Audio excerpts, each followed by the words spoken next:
2026 Formula 1 regulations have been revealed just under a week ago, and here is what we can about them. Yes, I came a pretty bit late to this video, but I didn't want to rush it. I wanted to give myself time to just get my thoughts together on it. But starting off with the chassis side of things, and we're set for superior and lighter cars. The wheelbase is set to be reduced by 200mm from 3600 down to 3400, and with the width of the cars is now set to reduce by 100mm from 12,000mm to 1900, and the floor width is also set to reduce by 150mm. The minimum weight is also set to come down by 30 kilos to 768, and the tyres will stay at the 18-inch Pirellis, like what we already have, but the front tyres will be 25mm smaller and the rears will be 30mm smaller. So alright, slightly superior and a peery bit lighter. It's not much, but at the very least it's a step in the right direction, because these cars really need to start getting superior and lighter, because the current cars have gotten so big. As I hit my desk, 20 years ago in 2004, the minimum weight was 605 kilos. Just 10 years ago it was 690. Now it's 798. The cars have gotten just heavier and bigger as time has gone on. Some of that is safety innovations, which that has come a long way, but the cars do still need to start getting smaller again. When it comes to the engine side of things, then there will be 100% sustainable fuels used, and the MGU-H will be no more. It's getting kicked out, but the MGU-K is still staying, and on that, the electrical power side of things of that is set to increase from 120 kilowatts up to 350 kilowatts. We'll also be getting the introduction of something called manual override mode, which will replace DRS, which is going. I'm sure Oscar Piastri would have been very, very happy when he heard that DRS was being binned from after 2025.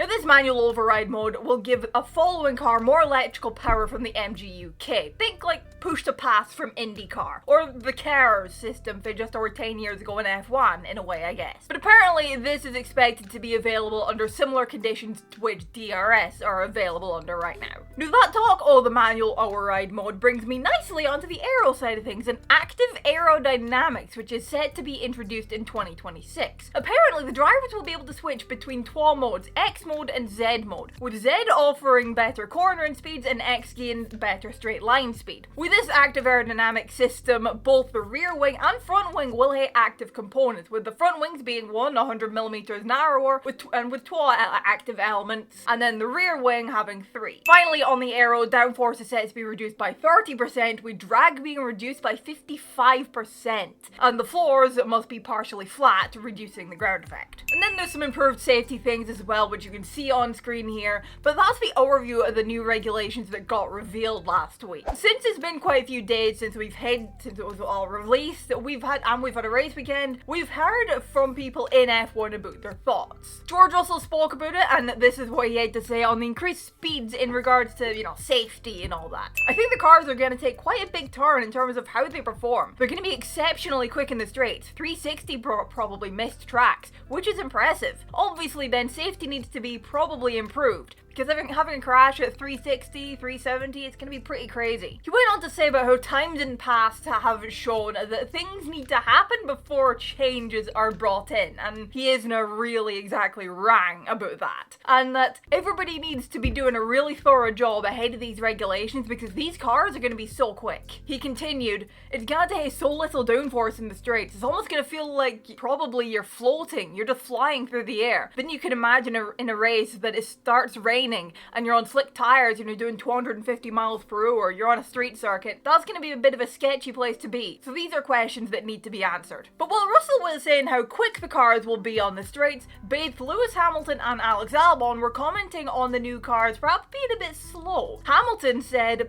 I've spoken to some drivers who have driven the 2026 car in the simulator and they said it is pretty slow. So we'll see whether it's actually the right direction or not. While Albon commented, I don't want to speak to a term, but I think it's going to be very slow, extremely slow. I'm guessing there's a lot of stuff being done around making sure the straight line speeds are not tapering off at the end with all the MGU-K and whatnot being involved. I still think there needs to be some work done. Seeing some of the work we have done and seeing the speed traces around some of the tracks is pretty slow. Albon also said that he feels the size of the cars is moving in the right direction, and Hamilton also spoke on the weight reductions, saying that while it's a step in the right direction, it's only 30 kilos and the cars will still be pretty heavy. He's no wrong, and if fact, Fernando Alonso spoke on the weight reduction as well. He reckons it'll be a bit of a challenge to achieve it. And it's a fair comment to make, you know, because as he says, if you increase the electrical output of the engine, then you need to make sure you have the batteries to be able to accommodate that. And batteries for powering cars are very heavy. Just ask Formula E. But Alonso also says that, you know, there's still,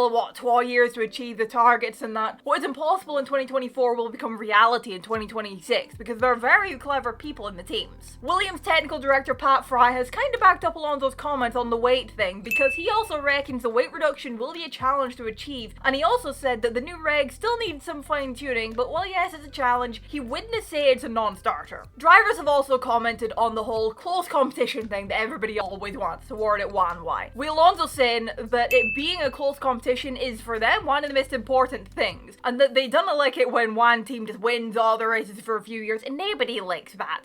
We'll have to see if 2026 can bring that. You know, will it keep the close competition or is it going to bring a more bigger field spread? On this topic, Hamilton said, more often than not, when they do the changes, some teams do better than others. Hopefully these regulations won't make too big of a difference. Oscar Piastri, meanwhile, kind of backed up Hamilton's comments, saying that people are only now starting to catch up to Red Bull with this regulation set, and that whenever the regulations have changed, it's normally led to a pretty big field spread, and he wouldn't be surprised if the teams are separated more in 2026. Though he also did rightfully point out how F1 does have a place to be at the front when it comes to technology and innovation and all that, and it could come at the cost of racing sometimes. But the thing is, these rules aren't set in stone yet, as was reiterated by the FIA's single-seater director Nicholas Tombasis. In fact, the rules haven't even been approved by the World Motorsport Council yet. That's only set to happen at the end of June. So there's still time for things to change, for things to be fine-tuned, and I'm sure that it will be. Also, just gonna throw it in here, if you haven't already pressed the subscribe button and you're enjoying this video, why not press the subscribe button for more Formula 1 content?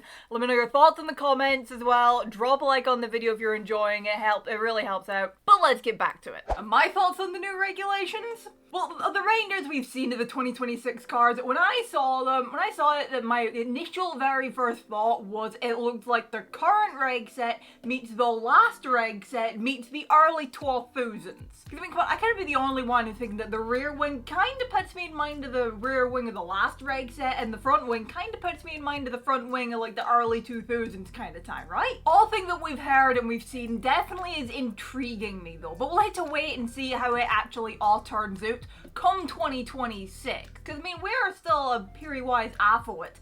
Although at the same time, we're really not that far off of it because, I mean, it's only a year and a half away. The biggest hope I have for 2026 though in this new regulation set is that it doesn't ruin what we're now starting to get, and that's close competition and the field closing up. But I'm dreaming on that one, aren't I? Because it's just the way things go. Things close up, the fields closes up, we get great fights and tight battles, but then we get a big regulation change, and then there's one team that comes out on top and dominates everything for a couple of years before the cycle repeats. As I said earlier though, these rules are a step in the right direction in terms of like the size of the cars, because while it's maybe not a massive change, it's only what, 1200mm change on the size of on the wheelbase, and then 100mm difference on the width of the cars, 30 kilos lighter. It's not a massive change, but it's a small step in the right direction, which is a start, and you had to start somewhere, and hopefully this can and will continue. You know, hopefully this trend of the small cars getting smaller